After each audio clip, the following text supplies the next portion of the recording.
My parents forced me to let them organize my entire wedding, then during rehearsal dinner, began insulting the one thing I picked myself. I told them their comments were hurting me, so my dad laughed in my face and said, "You're too sensitive." That's when I saw their true colors. This was 4 months ago. Yesterday, my mother left 27 voicemails begging to meet and apologize. As a kid, my parents made it clear to me that every single thing I did needed to be approved by them first, no exceptions. The best example I can give is when I was 6 years old, trying to choose between a blue school bag with stars and a pink one with flowers. My hand hovered over the blue one because I liked the stars. I liked how it made me feel, like maybe I could be a star someday. But then my mom sighed loudly. She frowned at me, telling me to pick up the pink one because I was a girl. I wanted to protest, but my dad crouched down and gave me the low, serious voice he always used when I was misbehaving. He told me that when I made choices without their approval, it showed disrespect. That if I kept doing it, they'd have to stop being my mom and dad and would leave me. I remember my stomach twisting. I shook my head really fast and said I didn't want that, so I grabbed the pink backpack even though I didn't want it. On the way home, they kept praising me for listening to them. Fast forward to me as an adult. I work as an event planner. I organize huge weddings, corporate parties, you name it. I am really good at it. But when it came to planning my own wedding, I completely fell apart. At first, James, my fiancé, and I were excited. We toured this gorgeous venue with these cathedral ceilings and big windows that let in the sunlight. It was perfect. I loved it instantly. But the second my mom walked in, she wrinkled her nose and said it was too showy. I felt this automatic panic rise in my chest. Without even thinking, I told James maybe we should look at other places. He looked confused, but he rolled with it. From there, it just spiraled. Every detail, every tiny thing, I gave up to keep my parents happy. I picked the dress my mom liked instead of the one I had dreamed of. I changed the menu 3 times because my dad kept deciding he did not like certain dishes. We even moved the wedding date because apparently spring weddings were unlucky according to my mom. James tried to bring it up a few times. He asked if I was really okay with all these changes. I smiled and said I was happy to compromise. I convinced myself it was fine, but it wasn't fine. By the time the rehearsal dinner came, I was a shell of myself. I had lost weight and was barely sleeping, but I still thought if I just made my parents dinner, it would all be worth it. The restaurant we chose was my parents' favorite. The menu was their favorite. I even got my dad's college buddy to give a toast. I thought they'd love it. But instead,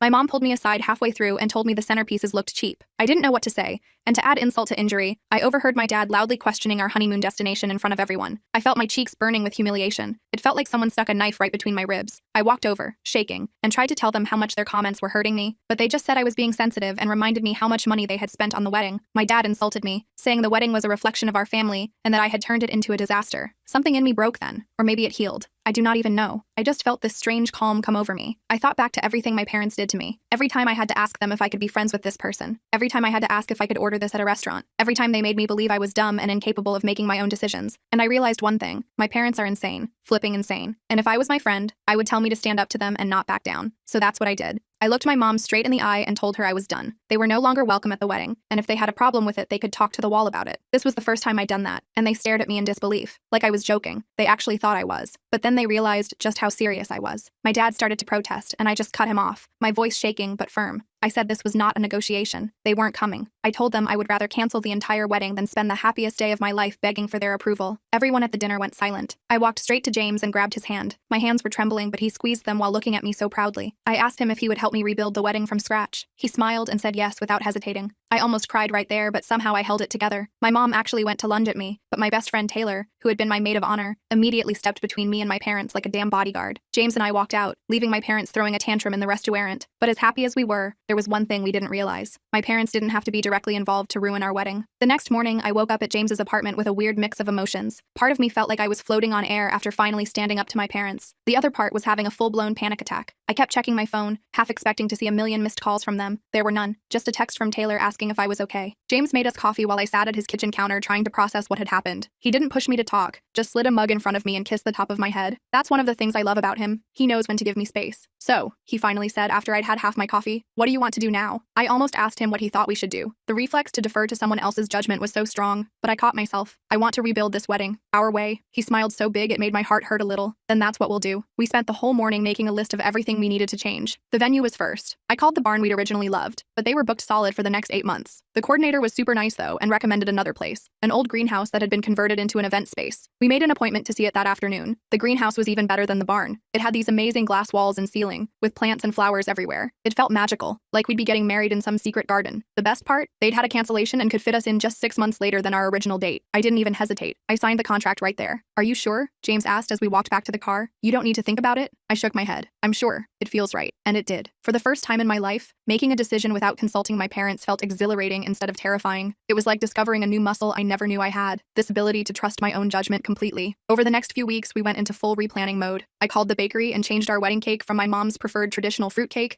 Who even likes fruitcake? To a 3-tier chocolate cake with raspberry filling that James and I both loved. I canceled the stuffy string quartet my dad had insisted on and booked a jazz band that a colleague had recommended. I even called the florist and completely redesigned the arrangements, replacing my mom's chosen white roses with wildflowers in blues and purples that reminded me of the meadow where James had first told me he loved me. Each change felt like removing a brick from the wall I'd built around myself. With every decision I made on my own, I felt more like me, the real me, not the version my parents had created. But the biggest change was my dress. The one my mom had picked was this massive princess ball gown with so many crystals I could barely move in it. It wasn't me at all. So I made an emergency appointment at a small boutique Taylor recommended. "You don't have to do this if you're not ready," Taylor said as we pulled up to the shop. "We can wait." I shook my head. No more waiting, no more letting other people decide what I want. The consultant at the boutique was amazing. She listened to what I actually wanted. Something simple, elegant, with clean lines. The third dress I tried on was perfect. It was a sleek sheath dress with a low back and the tiniest bit of lace at the edges. When I looked in the mirror, I didn't see my mom's daughter or my dad's little girl. I saw me, Emma, a woman about to marry the love of her life. I bought it on the spot. The consultant was shocked they wouldn't need to make any alterations. It fit like it was made for me. Maybe it was. "Your parents are going to flip when they see you in this," Taylor said as we left the shop. I stopped walking. "They're not going to see me in it." I meant what I said. "They're not coming to the wedding." Taylor looked skeptical. "Emma, I know you're mad, but they're your parents. You'll regret it if they're not there." I shook my head. "You don't understand. This isn't about one fight. It's about my entire life. I can't keep living for their approval." She didn't push it, but I could tell she thought I'd change my mind. Everyone did. James's parents called that night, concerned about the family rift. They suggested we all sit down together and work things out. James's mom kept saying things like, "Blood is thicker than water," and "You only get one set of parents." I thanked them for their concern but stood my ground. Even my boss got involved. My parents had apparently called her, claiming I was having some kind of breakdown. She pulled me into her office the next day, looking worried. "Emma, is everything okay? Your parents seemed very concerned about you." I explained the situation as calmly as I could. She nodded along, then leaned forward with this super serious expression. "Listen, I had controlling parents too. Not as bad as yours, but bad enough. Standing up to them was the hardest thing I ever did, but it was also the best thing. So whatever you need, time off, support, someone to run interference, I'm here." I nearly cried right there in her office. Having someone actually validate my feelings instead of telling me to make peace with my parents was, well, it was new. 5 days after the rehearsal dinner disaster, my phone rang with my mom's number. I'd been expecting it. I took a deep breath and answered. "Emma, this has gone on long enough," she said without even saying hello. "Your father and I are willing to forgive your outburst if you apologize and come to dinner tonight." I almost laughed. "I'm not apologizing, Mom. I meant what I said. Don't be ridiculous. Of course we're coming to your wedding. We're your parents." "No, you're not coming. I've already told the venue security to not let you in." There was a long pause. "You wouldn't dare." "I already did." She switched tactics. "What about the money we contributed? We paid for half of everything." "I'll pay you back," I said, even though I had no idea how I'd manage it. James and I had decent jobs, but coming up with that kind of cash on short notice would be tough. "This isn't about the money," she snapped. "This is about respect. After everything we've done for you,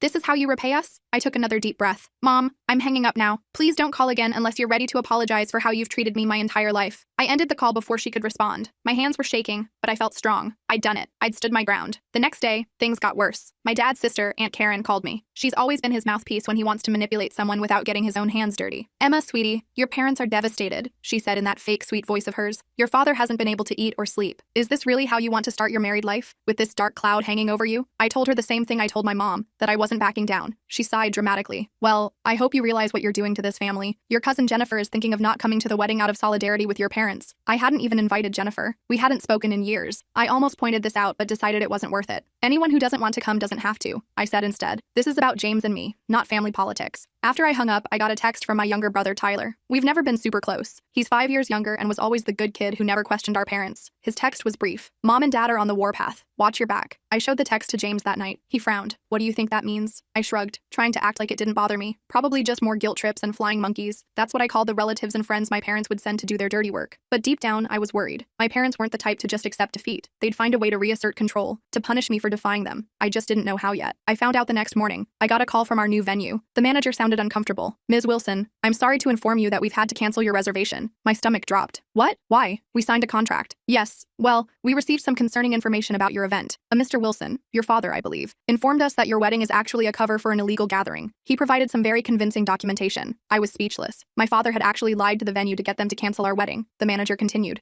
sounding genuinely apologetic. "We've refunded your deposit in full. I'm sorry for any inconvenience." I hung up and immediately called my dad. He answered on the first ring, like he'd been waiting for my call. "How could you?" I demanded, not bothering with pleasantries. You lied to the venue? He had the audacity to sound calm. I don't know what you're talking about, Emma. The greenhouse venue. They just called and canceled our reservation because you told them our wedding was some kind of illegal event. Well, if you had consulted with us before making such an important decision, this wouldn't have happened. The greenhouse was a poor choice anyway. Too humid for older guests. I was shaking with rage. You had no right to do that. I had every right. I'm your father. Now, if you're ready to be reasonable, your mother and I have some availability this weekend to discuss proper wedding venues. I hung up on him. Then I threw my phone across the room. It hit the wall and the screen cracked. Perfect. Just perfect. James found me sitting on the floor, surrounded by wedding planning notebooks and my broken phone. I told him what happened. He sat down next to me and put his arm around my shoulders. We'll find another venue, he said. Or we can postpone. Or hell, we can go to the courthouse tomorrow if you want. I don't care where or when we get married, Emma. I just want to marry you. I leaned into him, grateful for his steadiness. I want a real wedding. Our wedding. Not at a courthouse. Not with my parents controlling everything. Ours. He nodded. Then that's what we'll do. We spent the rest of the day calling every venue in a 50-mile radius. Most were booked solid for the next 8 to 12 months. Wedding season was in full swing. A few had openings, but not until the following year. I was starting to lose hope when Taylor called. My cousin Morgan owns a small art gallery downtown, she said. It's not traditional, but it's beautiful. Lots of open space, great lighting, and she owes me a favor. Want me to ask if you can use it? I almost cried with relief. Yes, please. That would be amazing. The gallery was perfect. It had high ceilings, white walls covered in local artwork, and these gorgeous hardwood floors. Taylor's cousin Morgan was incredibly kind. She offered to let us use the space for free as a wedding gift. Just promise to take lots of pictures, she said. The publicity will be great for the gallery. I hugged her so hard I probably bruised her ribs. We set the date for 6 months out, 4 months later than our original wedding date. It wasn't ideal, but it was doable. We'd have to scramble to notify guests of the change, but most of them were already aware of the drama with my parents and were supportive. With the venue secured, I felt like I could breathe again. James and I spent the evening updating our wedding website with the new information and sending out mass emails to our guest list. I was just starting to feel like we might pull this off when my phone rang again. It was the bakery. Ms. Wilson, we're calling about your wedding cake order. We've had a request to cancel it from a Mr. Wilson who says he's the one paying for it. My heart sank. Of course. My dad had paid the deposit on the cake. I explained the situation to the baker, who was sympathetic but firm. I understand, but without the original payment information, we can't proceed with the order. You'd need to place a new order and pay a rush fee since we're within the 30-day window. I agreed to come in the next day to sort it out. After I hung up, I made a list of all the vendors my parents might have contacted. The florist, the photographer, the DJ, the rental company for chairs and tables, the caterer. By the time I finished the list, it was midnight, and I felt sick to my stomach.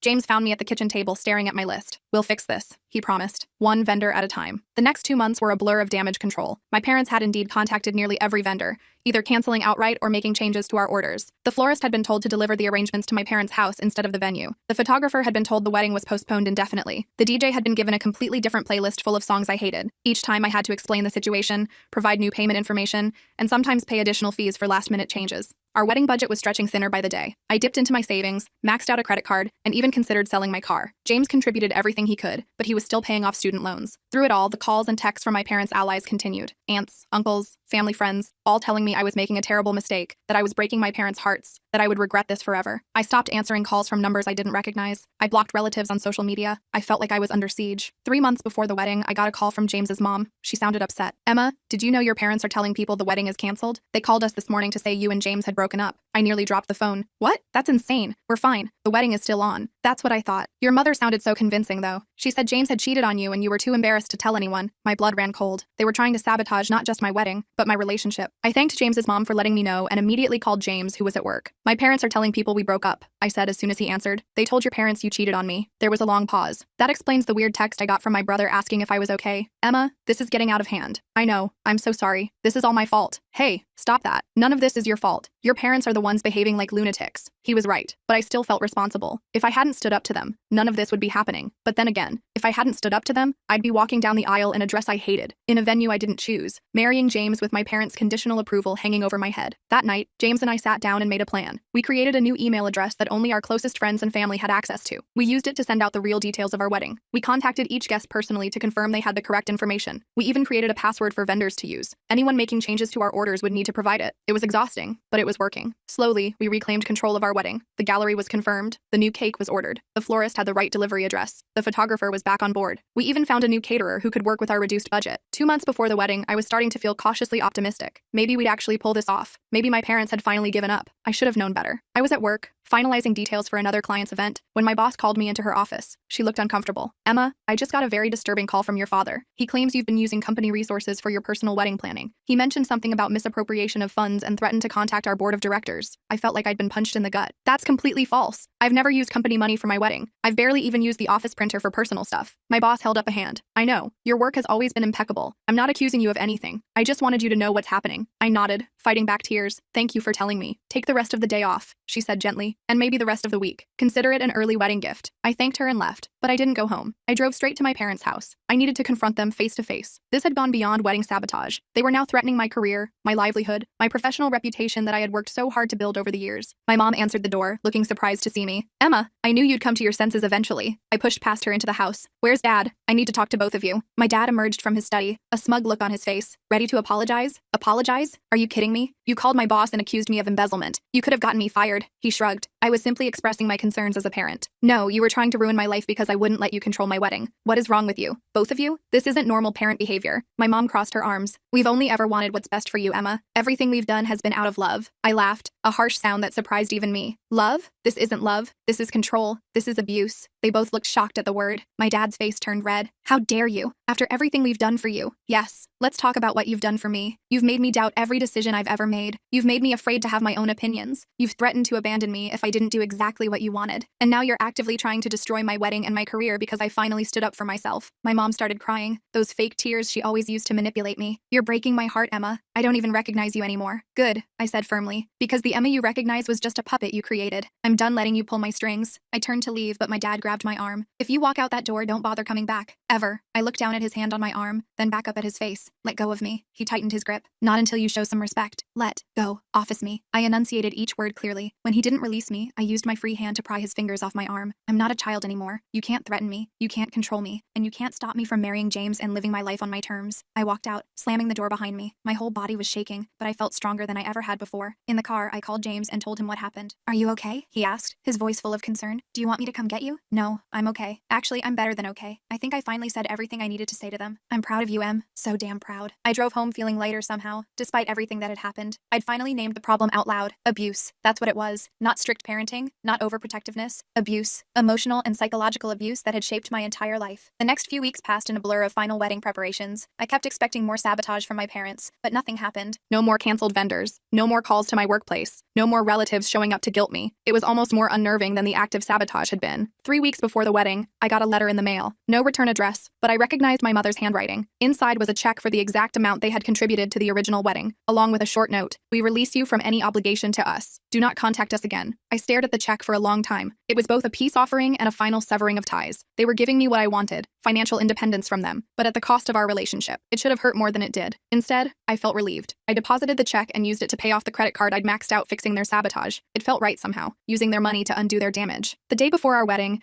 James and I did a final walkthrough of the gallery with Taylor and Morgan. The space looked amazing. Local artists had donated additional pieces specifically for our event. Friends had helped us set up simple but elegant decorations. Twinkle lights, gauzy fabric draped from the ceiling, potted plants instead of expensive cut flowers. It wasn't the wedding I had originally envisioned. It was better. It was ours. Every detail reflected our tastes, our preferences, our love story. No parental approval required. That night, at our new rehearsal dinner, a casual pizza party at our apartment with the wedding party, Taylor pulled me aside. Your parents called me, she said quietly. They wanted to know if I could help them get into the wedding. They said they've changed their minds and want to be there. I felt a momentary pang of something, not quite regret, not quite longing, just acknowledgement of what might have been in a different world with different parents. What did you tell them? I asked, twisting my engagement ring nervously around my finger. I told them it wasn't my decision to make. It's your wedding, Emma. Your choice. I nodded, thinking it over. They're not coming. Not after everything they've done. Maybe someday we can rebuild some kind of relationship, but not tomorrow. Tomorrow is for James and me. Taylor hugged me tight. That's my girl. The morning of my wedding dawned bright and clear. I woke up feeling strangely calm. No last-minute panic. No second thoughts. Just certainty that I was exactly where I needed to be, doing exactly what I wanted to do. James had stayed at his best friend's place the night before, following the tradition of not seeing each other before the ceremony. Taylor came over early to help me get ready. As she did my hair, I caught her watching me in the mirror. What? I asked. Nothing. You just look different, happier, more you. I smiled. I feel more me. We were just finishing up when there was a knock at the door. Taylor went to answer it while I put the finishing touches on my makeup. I heard voices in the hallway. Then Taylor came back looking worried. Emma, your parents are here. My heart dropped to my stomach. I sat frozen at my vanity, mascara wand still in my hand. What do they want? I asked, my voice barely above a whisper. They said they want to talk to you. Just talk, Taylor replied, looking as uncomfortable as I felt. I told them you're getting ready and it's not a good time, but they're insisting. I put down the mascara and took a deep breath. Part of me wanted to tell Taylor to send them away. After everything they'd done, they had no right to show up on my wedding day. But another part of me was curious. What could they possibly have to say now? I'll talk to them, I decided, but not alone. Stay with me? Taylor nodded and squeezed my shoulder. Of course. Want me to bring them in here? No, I said firmly. The living room. I don't want them in my personal space. I checked my reflection one last time. My hair was done, my makeup nearly complete. I was wearing a silk robe over my underwear, my dress hanging nearby. I wasn't fully ready, but I looked put together enough to face them. I walked into my living room with Taylor right behind me. My parents were standing awkwardly by the couch, looking out of place. My mom was holding a small gift bag. My dad had his hands in his pockets, looking around my apartment like he was inspecting it for flaws. Emma, my mom said, stepping forward. You look beautiful. I crossed my arms. What are you doing here? My dad cleared his throat. We wanted to see you before the wedding. To apologize. I raised an eyebrow, not buying it for a second. Apologize for what specifically? For controlling my entire life? For trying to ruin my wedding? For calling my boss and accusing me of embezzlement? My mom flinched. We went too far. We see that now. We just wanted your wedding to be perfect, my dad added. We got carried away. I almost laughed. Carried away? You tried to destroy my relationship and my career because I wouldn't let you control my wedding. That's not getting carried away. That's being abusive. They exchanged a look, and I could tell they weren't expecting me to be so direct. My mom held out the gift bag. We brought you something. A peace offering. I didn't take it. I don't want gifts. I want you to respect my boundaries. Please, she insisted. It's important. Reluctantly, I took the bag. Inside was a small blue backpack keychain with stars on it. I stared at it, confused. It's to replace the one you wanted as a child, my mom explained, her voice soft. The blue one with stars that we made you give up for the pink one with flowers. I felt a lump form in my throat. They remembered that, after all these years? We've been doing a lot of thinking, my dad said, and talking to a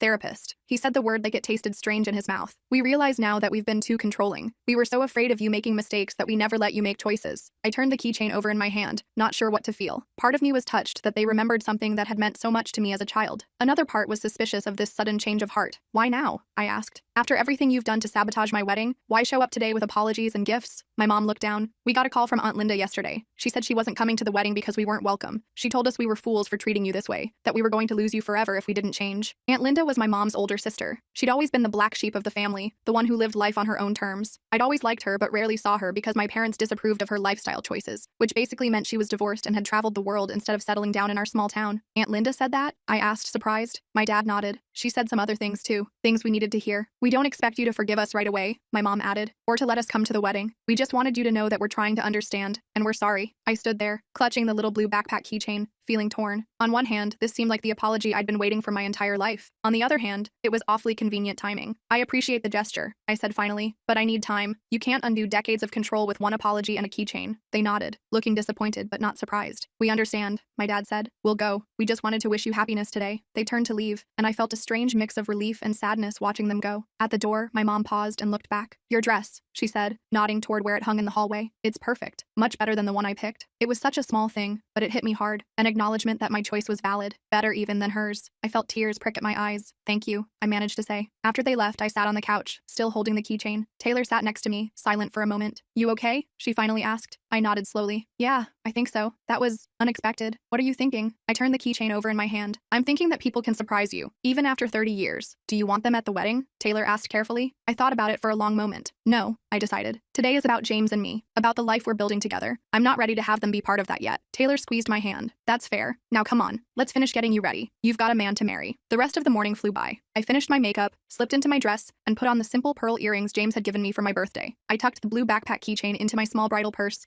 not because I'd forgiven my parents, but as a reminder of how far I'd come. When it was time to leave for the gallery, I felt a strange calm settle over me. No jitters, no second thoughts, just certainty that I was exactly where I was supposed to be, making exactly the right choice. The gallery looked even more beautiful than I remembered. Morgan had added extra lighting that made the whole space glow. The artwork on the walls seemed to come alive in the soft light. Our friends had arranged chairs in neat rows facing a simple arch decorated with greenery and white flowers. I waited in a small back room while guests arrived. Through the door, I could hear the murmur of voices, occasional laughter. Taylor peeked out periodically to give me updates. Everyone's here, she reported. The place is packed. My parents? I couldn't help asking. She shook her head. No sign of them. I nodded, feeling a mix of relief and something else I couldn't quite name. Good. When it was time, Taylor handed me my bouquet, a simple arrangement of wildflowers that matched the ones decorating the arch. The music started. Not the traditional wedding march my mother had insisted on, but a beautiful acoustic version of the song that had been playing when James and I first met. I took a deep breath and stepped into the main gallery. Everyone stood, turning to look at me. I saw James's parents, beaming with pride. I saw my coworkers, my friends from college, James's buddies from his basketball league. I saw Aunt Linda, who gave me a wink and a thumbs up. And at the end of the aisle stood James. He was wearing a dark blue suit instead of the traditional black tux my dad had tried to force on him. His eyes lit up when he saw me, and he broke into the biggest smile I'd ever seen. In that moment, everything else faded away. All the drama with my parents, all the wedding planning stress, all the years of self-doubt, none of it mattered anymore. I I walked toward him, not even noticing if I was keeping time with the music. All I could see was James, waiting for me with that look on his face like I was the most amazing thing he'd ever seen. When I reached him, he took my hands in his. "You look incredible," he whispered. "So do you," I whispered back. The officiant, James's college roommate who had gotten ordained online just for us, welcomed everyone and began the ceremony. We had written our own vows, simple promises to support each other, to communicate honestly, to build a life together based on mutual respect and love. When James said, "I promise to always value your choices and support your decisions,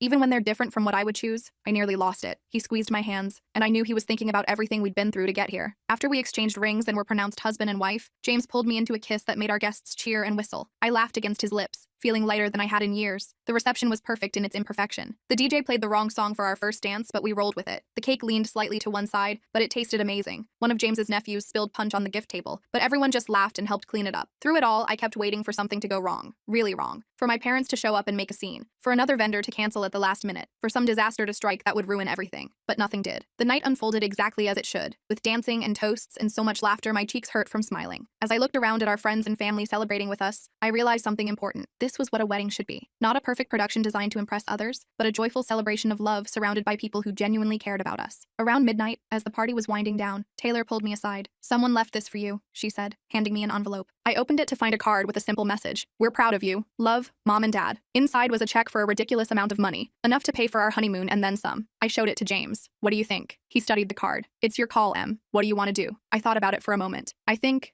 I want to cash the check and use it for our honeymoon. Not because I need their money, but because accepting it feels like accepting that they're trying to change. James nodded. "I support whatever you decide." I tucked the card into my purse, next to the little blue backpack keychain. Maybe someday I'd be ready to have a real relationship with my parents, one based on mutual respect rather than control and fear. Maybe they'd actually follow through on their promise to change, maybe not. But either way, I was okay. We left the reception in a shower of eco-friendly confetti, my choice, not my mother's. James's car was decorated with streamers and "Just Married" written on the back window. As we drove away, I looked back at our friends waving goodbye and felt a surge of gratitude. "Happy?" James asked, reaching for my hand. "Incredibly," I said, and meant it. We spent our wedding night in a boutique hotel downtown, not the fancy five-star place my parents had originally booked, but a quirky, artistic spot that suited us perfectly. In the morning, we'd leave for our honeymoon, 2 weeks in Japan, exploring Tokyo and Kyoto at our own pace, making decisions together as we went along. As I lay in bed that night, James sleeping peacefully beside me, I thought about the long journey that had brought me here, from that little girl afraid to choose a blue backpack, to a woman who had planned her own wedding her way. It hadn't been easy, and the road had been full of unexpected turns, but I'd made it. For the first time in my life, I was making my own choices without fear. I was living on my own terms, and it felt amazing. I didn't know what the future held for James and me, or for my relationship with my parents, but I did know one thing for certain. Whatever choices I made from now on would be mine, not my parents', not anyone else's, mine. And that was the greatest wedding gift of all.